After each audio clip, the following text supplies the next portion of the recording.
Finally, let's briefly review adverse possession law as it's applied to personal property as contrasted with land.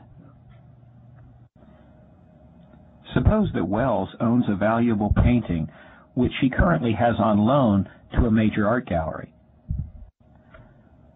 Now suppose that Barnes steals the painting from the gallery where it's being displayed and holds it for safekeeping in his home for several years. Finally, suppose that Barnes sells the painting to English, who displays the painting in his home for the following 25 years. If, after that 25 years, Wells discovers the painting in English's possession, can she successfully sue him to recover possession of the painting? Generally speaking, under the derivative title principle, a person cannot transfer a greater title than he or she possesses. As a thief, Barnes could not transfer a good title to English, and English could acquire only the rights of a thief. But can adverse possession law change this result?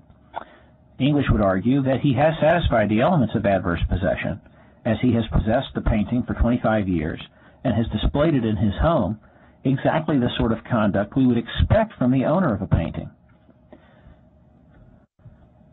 The problem, however, is that even though English is using the painting exactly as we would expect an owner to use it, his conduct is not likely to alert Wells, the true owner, that the painting is in his possession. For land, typical acts of possession, such as building a house or a fence, are by definition open and notorious, because an alert true owner should see those acts and appreciate the existence and nature of the adverse possessor's claim. But for personal property like a painting, typical acts of possession by English might not be open and notorious per se, because those acts would not necessarily be seen or appreciated by the true owner, Wells. Thus, the fact that Wells hasn't taken action against English for the past 25 years doesn't mean that Wells has been sleeping on her rights. She might simply have been unaware that English had the painting.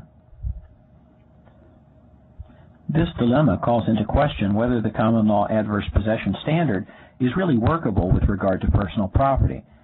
In a few recent cases, courts have instead adopted a discovery rule, under which the statute of limitations begins to run against the true owner's right to recover possession only when the true owner either knows of the location of the property or should know of its location through the exercise of reasonable diligence. Under this approach, whether English could establish title to the painting will be a function of the length of the statute of limitations and the surrounding facts and circumstances. If English kept the painting in a private portion of his home and never displayed it to guests, it is doubtful that Wells would or should know of its location, and she would still be permitted to bring suit to recover the painting once she discovered its location. By contrast, if English has regularly displayed the painting in art museums throughout the country for the past 25 years, a court might more readily conclude that Wells should have, through exercising reasonable diligence, discovered English's claim of title to the painting, and thus that the statute of limitations had already expired, barring her suit to recover possession of the painting. There is one final statutory twist to the law of adverse possession as it relates to personal property, and that twist deals with found property.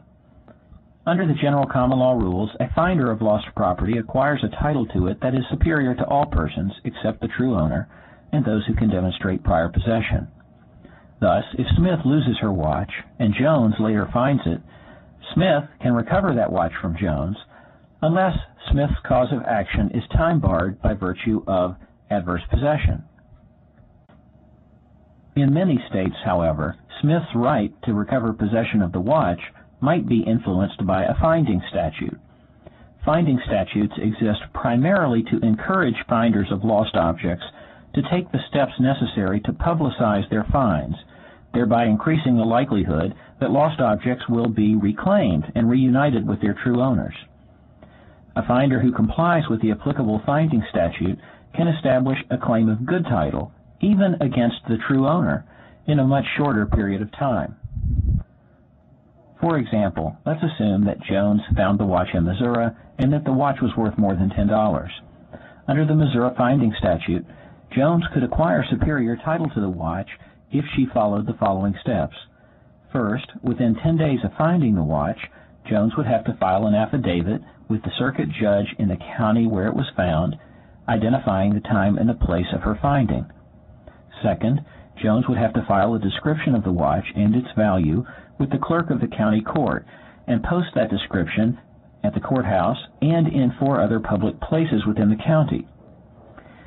If the true owner still had not reclaimed the watch within 40 days, Jones would then have to publish a description of the watch in a newspaper for 3 weeks. If after that publication the true owner had not reclaimed the watch within 1 year, then Jones would acquire title to the watch at the end of that 1-year period, even if the true owner, Smith, didn't actually know that Jones had found the watch.